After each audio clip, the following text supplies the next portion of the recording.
Bismillahirrahmanirrahim. Assalamualaikum warahmatullahi wabarakatuh. Selamat berjumpa lagi dengan saya Ana Jiana MPD, guru mata pelajaran sejarah dari SMA Negeri 3 Cimahi, KCD Wilayah 7. Dalam kesempatan video kali ini, saya akan mengemukakan mengenai upaya penyelesaian masalah nilai sejarah Indonesia kelas 12 yang di bawah KKN.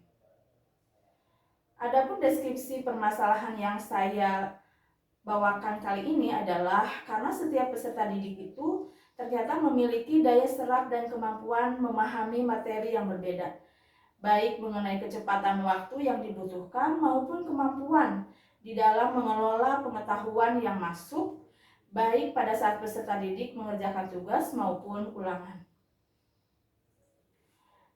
Tapi yang paling penting yang harus diperhatikan oleh guru adalah bahwa apapun yang guru lakukan, baik secara klasikal maupun individual, semuanya harus berpihak pada kepentingan peserta didik dengan mendapatkan pelayanan yang sama.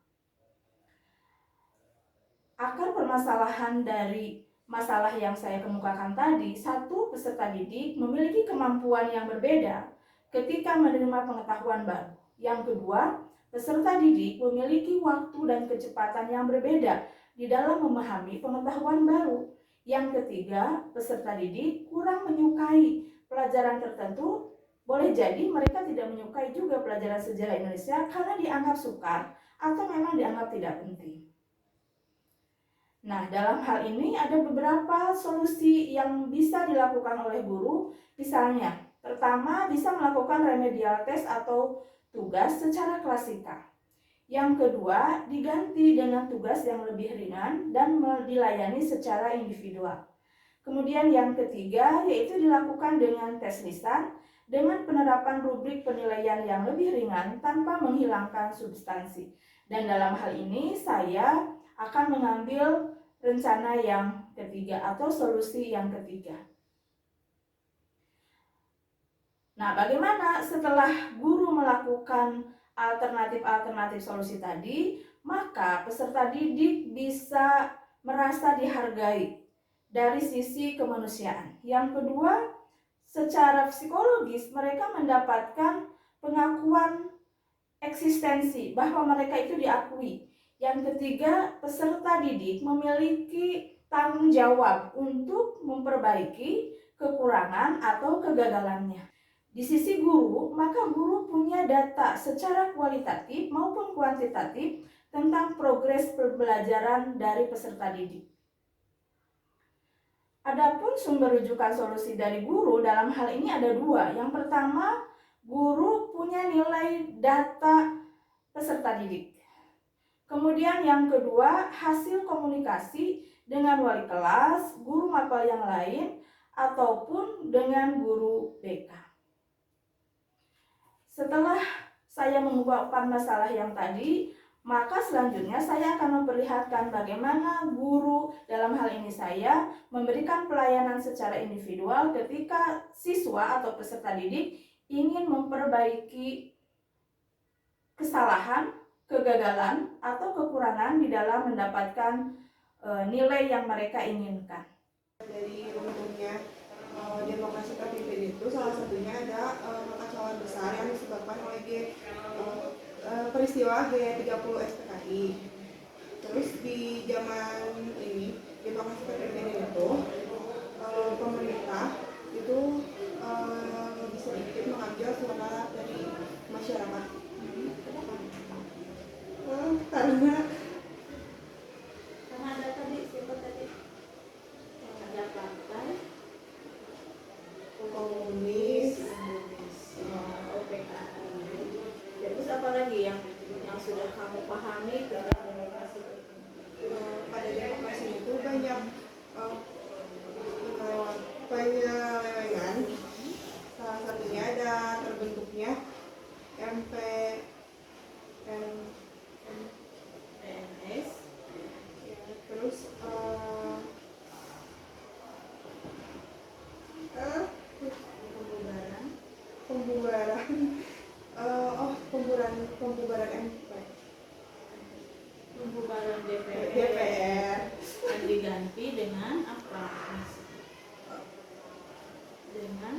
DPR, D G, G S GN. oh G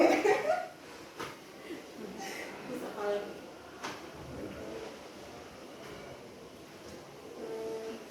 baik itu aja. oke, aku ini. Oke, cukup ya. Tentang demokrasi terpimpin.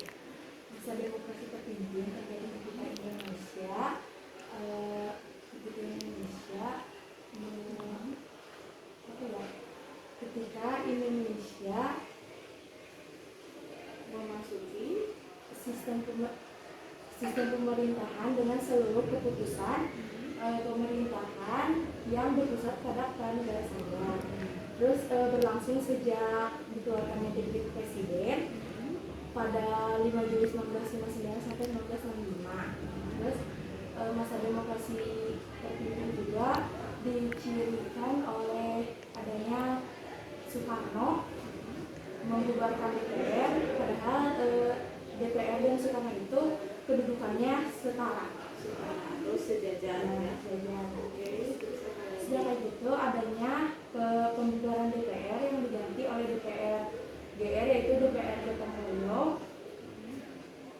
Lalu ada pembentukan MPRS yang dimana MPRS ini dipilih dan diangkat langsung oleh presiden.